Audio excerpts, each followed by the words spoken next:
speaking of, what was your audition process like for the Goldbergs? Just pretty average? It was, yeah. So I was just talking to someone about this. So I read, all the JTP got the same sides, right? And we all read all the JTP lines, right? So it wasn't just Andy Cogan. Like, yeah. I read Andy's lines, Naked Rob's lines, really? Schwartz's lines.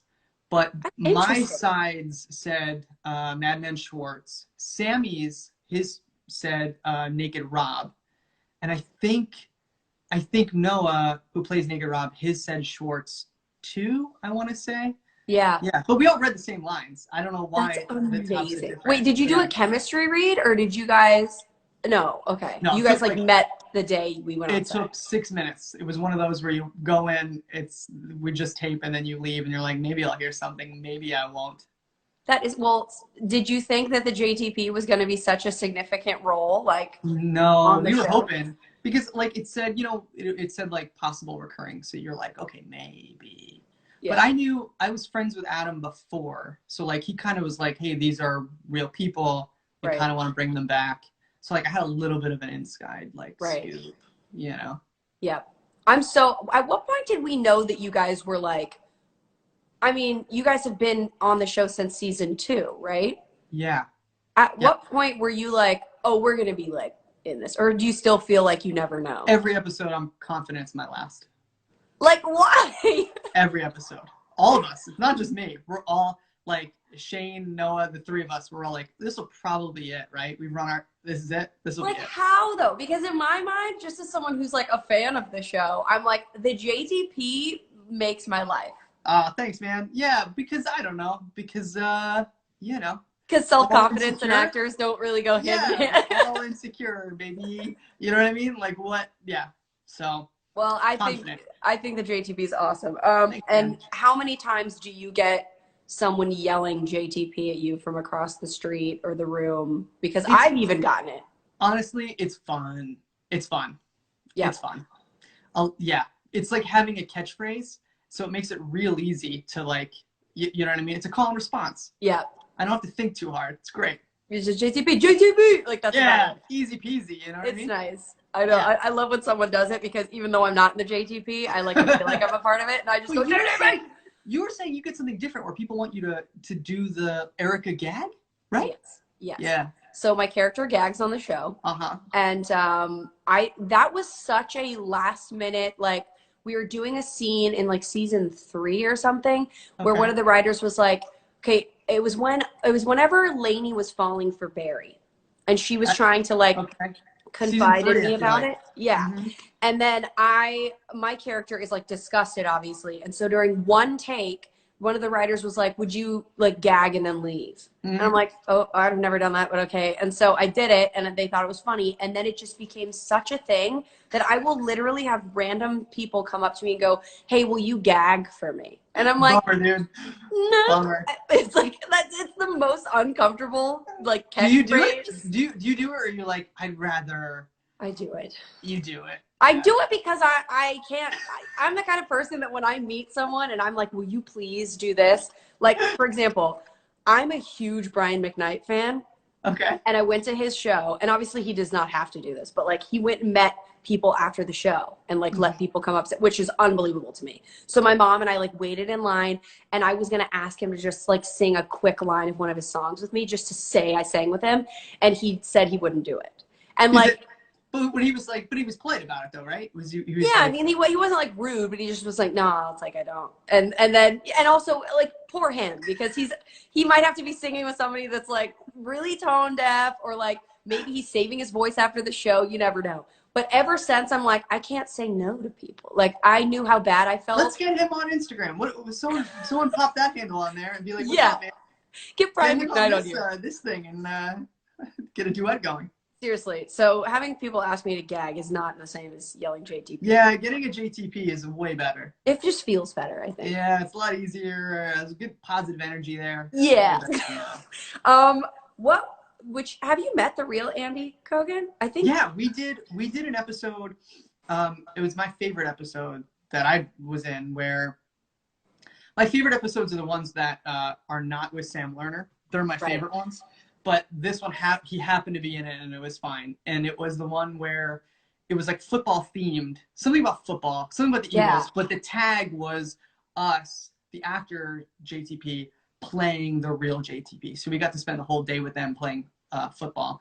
And I got to witness the most Barry exchange, which it was with, so it was in between takes, and we were having a catch, all of us, just in a circle, you know, as guys do, you know what I mean? Right. And we're throwing the ball, and the real Barry gets it, and he throws it, just whiffs it. Like, I'm going to you, and he just throws it there.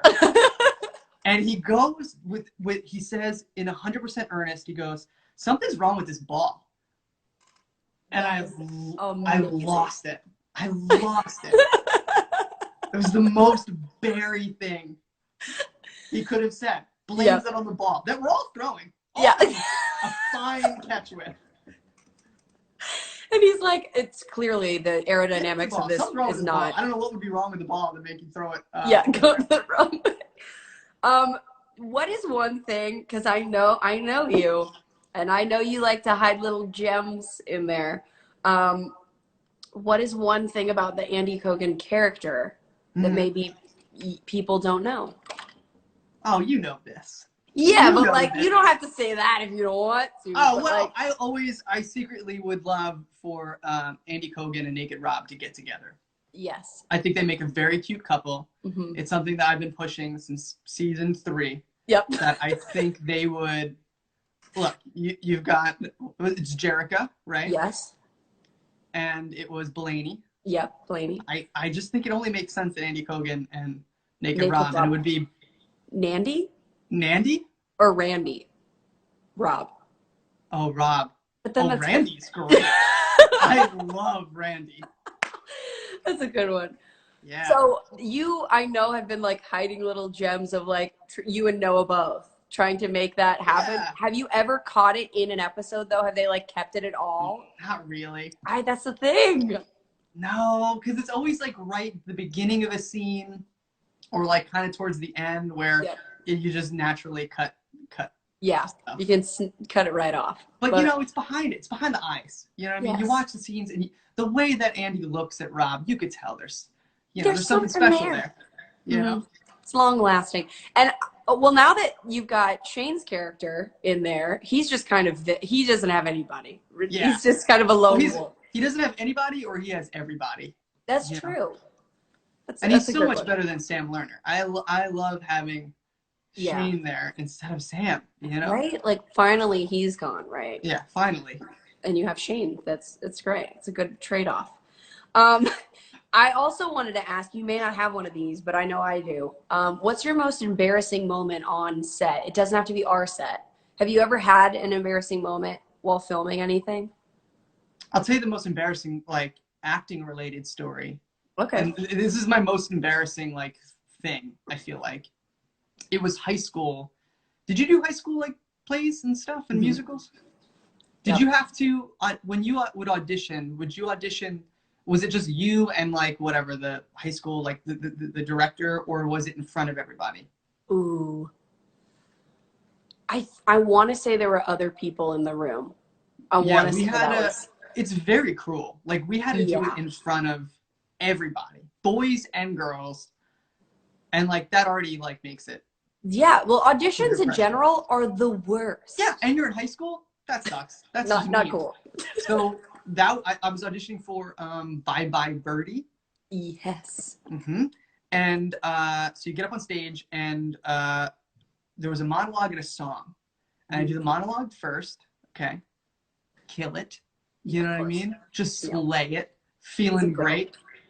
Feeling great. And then I have to sing Put On a Happy Face. Okay. And look, here's the thing. I'm tone deaf. And also, at that time, look, did I go through puberty late? Sure. Yes. It's a thing. Sure. Was I kind of like an in-between? Like, you know what I mean? Yes. So they wanted me to sing it ahead of time in like a falsetto. Oh, how dare they? Okay. Come on.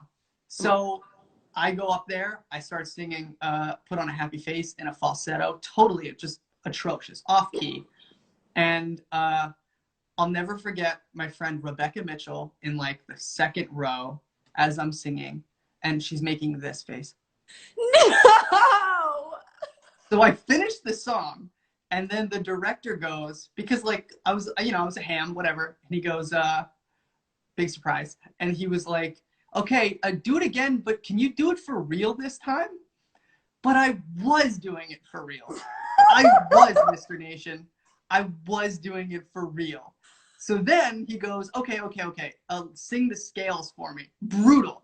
No one had to do this. No one had to do this. So then I have to go sing the scales. Can't do that. Now he's just messing with you. Now he's just doing this. Yep. And it felt like it lasted forever. And then, I had to walk off stage. Yeah. I mean, look, we all have those moments. I'm so sorry yours was in high school in front of your peers, because that's the actual worst. Yeah. In high school. High school's tough. That's a toughie.